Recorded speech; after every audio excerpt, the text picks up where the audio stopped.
If you want to get a lot more organic traffic for your business, a good way of doing that is by writing long-form, comprehensive content about certain topics that are interesting to your market.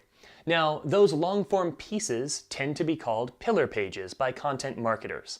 Any pillar page just refers to a single, comprehensive, authoritative piece of content on your website that's about a single topic.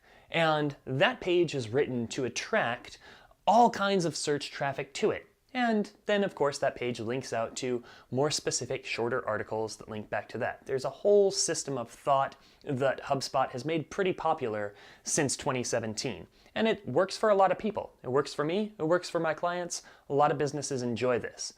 There are all kinds of forms that a pillar page can take. But in this video, I'm going to show you 3 that tend to work regardless of what industry you're in. And they're pretty simple if you understand the intent behind people's search.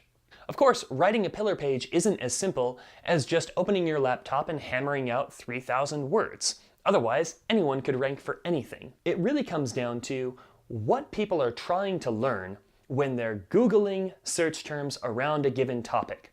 And that's where these 3 types of pillar pages come into play. Let's jump in. The first one is just a what is pillar page. It's definitive. It answers the question, what is this thing, or what is this concept? Now, this is really valuable if you're at an innovative startup where you are introducing a new kind of product or a new kind of process or even a new philosophy to the market.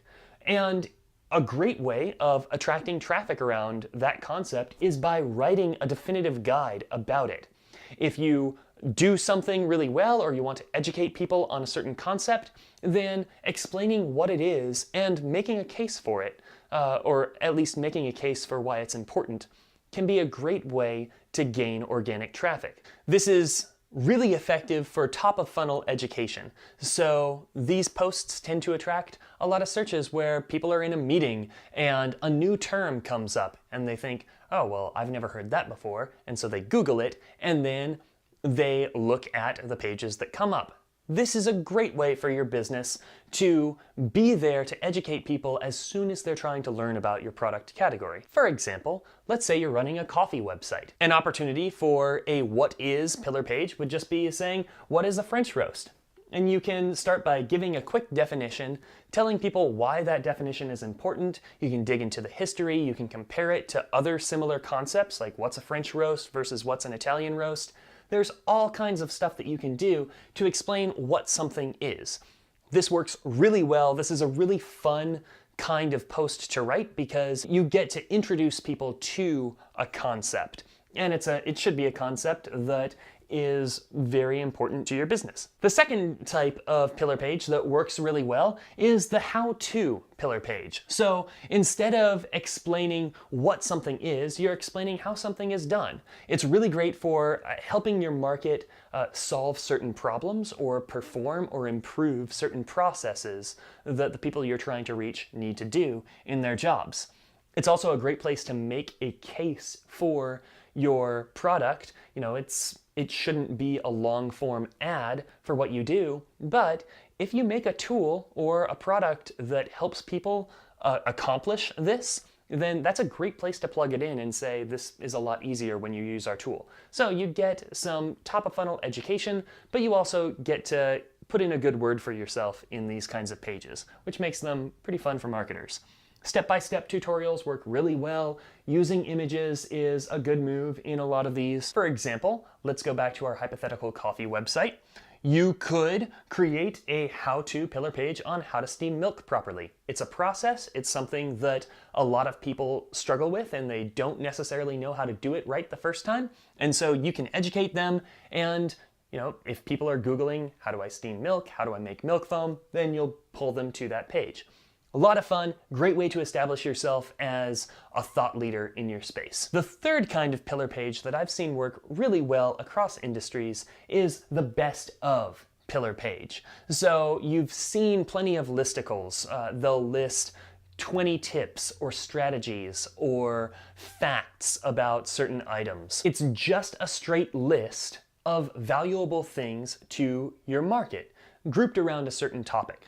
So the key here is to be competitive. You don't just want to throw out a bunch of obvious list items, because then that's not really valuable. There's not really a lot of reason for anyone to pay attention to your piece of content if it's just like every other piece of content out there. For example, back to the coffee website, you could write a best of pillar page that goes into the top 10 coffee makers. Get into details, show why certain items are more valuable or more preferable than others. That's going to be really valuable to your audience. It's a good example of a best of pillar page. These pages aren't mutually exclusive. In fact, a lot of times you'll find beginner's guides or ultimate guides to certain topics that bring in elements of all of these. It's not uncommon to have a definitive guide that brings in some recommended processes and then maybe a list of hacks and tips. That's quite common. These are not mutually exclusive. The important thing to know is that these are three really big high-level categories of pillar page content that works. It gets links, it educates people, it builds your brand, and it brings in that organic traffic that you're going after. And so there you have it. Those are three kinds of pillar pages that have worked really well for me and my clients, and I bet they'll work well for you. I'm Jeffrey with Overthink Group, and if you'd like to know about more videos like these as they go live, go ahead and hit subscribe. That way you'll be in the know whenever we publish a new one. I hope this was helpful. Thank you for watching.